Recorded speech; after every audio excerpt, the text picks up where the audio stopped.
What if I tell you that you could play a free game with options to pay for certain in-game content? Now, you think that no one would be stupid enough to buy those in-game contents in the game, right? Well, tell that to Hoyoverse, the developer of Genshin Impact. This is the game that earned more than $1 billion in its first 6 months. Mind you, this is a free game that anyone can download on their mobile devices. Well, if you have that big of storage anyways in the first place. Now, how did they achieve that much money? Well, you guessed it, in-game contents. Let me introduce you to this subgenre of games, the gacha games, and its predatory tacit tactics to make its players spend more and more money for a seemingly free game. Gacha games are games based on the mechanics of gachas or gashapon, which are essentially toy vending machines from Japan with a catch. Customers can never choose what they want. Instead, they are left with the pure chance of getting the things that they actually want from a list of items that are presented. There are many gacha games out there, mostly from Japan. However, what tops the list as the highest earning gacha game is the subject of today's discussion, which is Genshin Impact.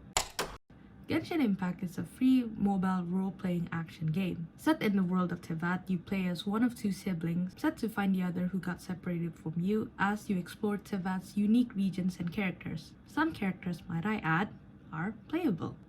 These playable characters are what make Genshin Impact the highest earning gacha game of 2021. You get them by doing a gacha pull, which is what it's usually called, sometimes in sets of 10. So players have to continue until they reach a certain amount of pulls to actually get them, and they cost a lot of in-game currency. These in-game currencies can be obtained by progressing through the game and its quests, or through actual money. With the latter, if you spend enough at least, you can actually get the characters that you want with ease. If you want a character to be guaranteed, you probably need to spend a maximum amount of $365. However, it is still possible for you to get the featured character early on without spending that much money.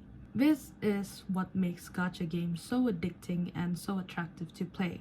Only progressing through the game without paying leaves the players with only a few, and sometimes, might I add, characters that they don't want. This is one of the many predatory mechanics that the game used to make players spend more than they would think before playing. To put it roughly, pulling in gacha is essentially gambling, but in a different font, where players wager in their in-game currency for a featured character. Another important aspect of the games are the weapons that these characters use.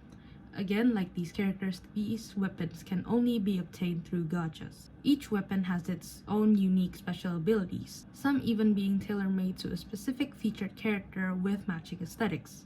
When characters aren't paired with the weapons that are specifically made for them, it gives the players a sentiment that they're not playing the game at its optimum level yet, making them, well, spend more.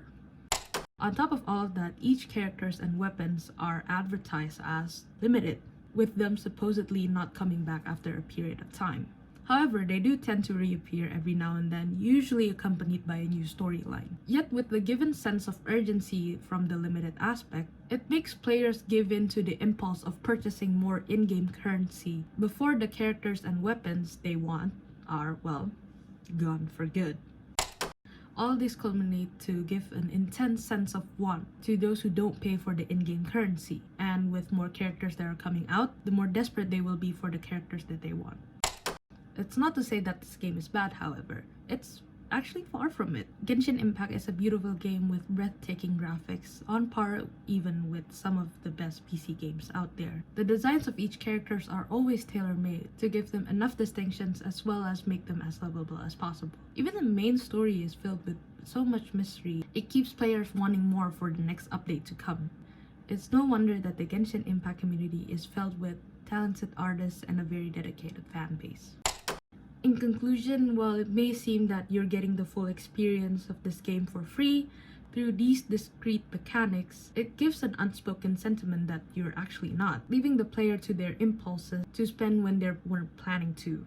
I just wish that Hoyoverse could have implemented the impulse-inducing mechanics a little bit less frequently. I mean, well, just like the characters and the weapons itself, their player savings are also limited, you know?